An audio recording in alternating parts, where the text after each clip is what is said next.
शख्सियत मुलाकात के हवाले से बताइएगा थोड़ा सा।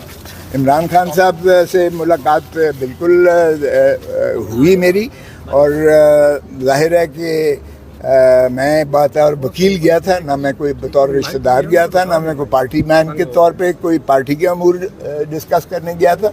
इसलिए जब वो कमरे में सुपरडेंट के उन्होंने एक पुलिस वाला बिठा दिया, या पुलिस वाला वर्दी तो उसकी थी जहाँ से जो भी था, बाहर के वो बैठा, मैंने कहा कि ये कौन है, हु आर यू?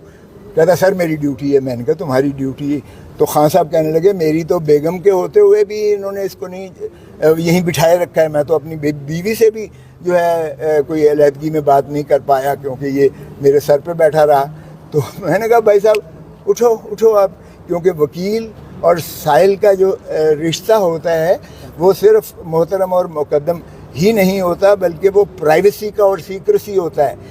मेरे साथ जो साइल बात करेगा या साइल के साथ जो मैं बात करूंगा बतौर वकील के, वो जिस तरह आप अपने किसी चीज़ की जो है आप पर बंदिश है, जिस तरह डॉक्टर और मरीज़ के रिश्ते के दरमियान बातचीत होना की बंदिश है कि वो ना कोई पूछ सकता है ना वो खुद डिस्क्लोज कर सकता है, किसी को डिस्क्लोज कर सकता है। तो ये तो प्राइवेसी के रिश्ते में मैंने कहा तुम अगर बैठते हो तो मैं जा रहा हूँ, मैंने बात ही नहीं करनी है, और मैं जाके सुप्रीम कोर्ट और हाई कोर्ट में कह दूंगा कि अगर ये मुलाकात इस तरह से करनी है कि फरिश्ते ने ऊपर सर के ऊपर सवार होकर बैठना है, तो मैं तो जा रहा हूँ, मैं मुलाकात नहीं करता। बुलाओ, मैंने कहा सुपरिटेंडेंट को तुम्हारे।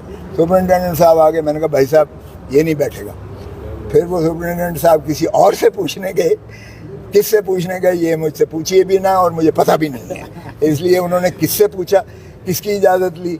फिर आया, उसने सलूट मारा और कहा खोसा साहब प्लीज़ मुख्तसर ज़रा बात करें आधे घंटे के लिए। तो फिर उसको उठाया, मैंने कहा बेटा ये पहले बाहर तशरीफ़ ले जाए फिर मैं खान से बात करूँगा। तो उसके बाद हमारी बातें हुई हैं। बाकी वो माशाल्लाह हाई स्पिरिट्स में हैं, इसमें कोई शक नहीं है कि डाउन हुए हैं। ज़ाहिर है 18 दिन से तो 15 दिन से तो जेल में मौजूद थे, और नहीं साइकोलॉजिकली बहुत स्ट्रांग है, अभी भी वो सारों के बराबर जो है इनका सर लेगा, आप फिक्र न करो। और जहाँ तक ताल्लुक़ है वो उसको सिर्फ अपनी नहीं है परवाह, बिल्कुल उसको अवाम और पाकिस्तान की, उसको यही है।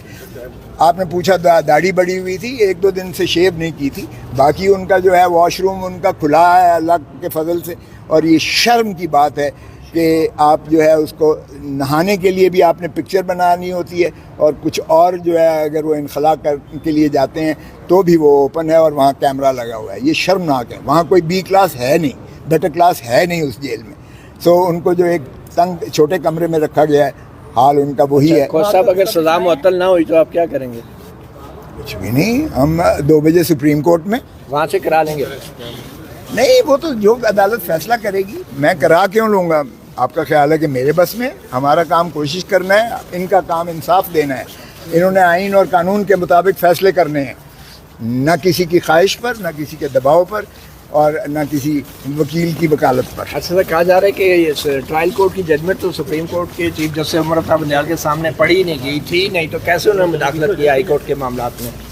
सुभान अल्लाह, उन्होंने एक लफ्ज़ पढ़ा हुआ था जब उन्होंने हवाला दिया कि आपने 1960 फलाना सुप्रीम कोर्ट का जो है वो हवाला दिया है, तो मैंने कहा जी कमाल है कि आपने सारी पढ़ी है। जजमेंट थी नहीं कोर्ट के सामने, सुप्रीम कोर्ट के सामने ट्रायल कोर्ट की जजमेंट, और मैंने साथ लगाई है मतीउल्लाह। लेकिन आप एजेंसीज की बात ना करो, आपकी जो अपील है, आपकी अपील में तो ये चीजें थी नहीं। एजेंसीज की ज़बान मत बोलो। आप एजेंसी के लिए काम करते रहे ना, ये तो कोई बात ना हुई।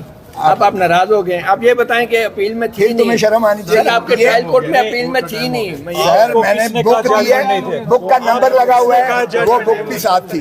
वो हाई कोर्ट आप गलत सवाल करते हैं। सुप्रीम कोर्ट में मैंने बुक दी थी कि जी इसको जो है आप रिलीफ को मोल्ड करें, नए जो वाकयात हैं और ये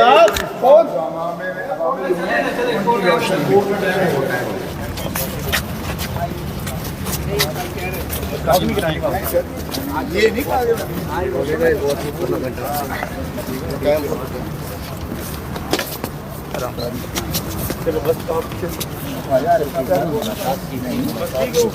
उन्होंने एक बयान अर्फी दिया है अपनी। ये तमाम जो थी, ये कहा गया कि ये حاضر نہیں آ رہے، اتنے بجے نہیں آ رہے، اتنے بجے نہیں آ رہے، اتنے بجے نہیں آ رہے.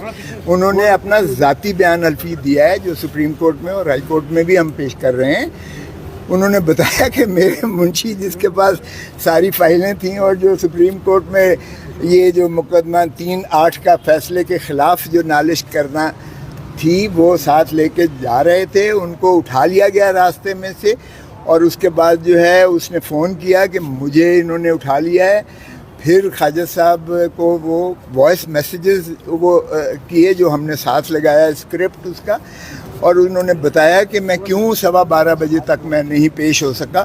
اس کی انہوں نے ایکسپلینیشن دی ہے جس سے یہ ظاہر ہو کہ عمدن جو خواجہ حارث صاحب ہیں وہ یہ نہیں ہے کہ حاضر نہیں آ پائے بلکہ یہ سپریم کورٹ کے ریکارڈ پر موجود ہے. رزاق صاحب رجسٹرار کو وہ ملے، انہوں نے وہ درخواست ان کے سپورٹ کی، چیف جسٹس صاحب سے شکایت کی کہ ہمارے منشی ہمارے فائلیں اس طرح سے اٹھا لی جاتی ہیں تو ہم کیسے پیش ہوں کسی کے سامنے. تو وہ چونکہ انہوں نے ایک ایکسپلینیشن دی ہے اس لیے وہ جو ایک پراپرائٹی اس بات کی متقاضی تھی کہ وہ جو ہے خود پیش نہ ہوں کیونکہ ان کو ایک گواہ کی حیثیت سے وہ اپنا دے رہے ہیں. سو وہ ابھی تک موجود ہیں اور وہ میری پوری معاونت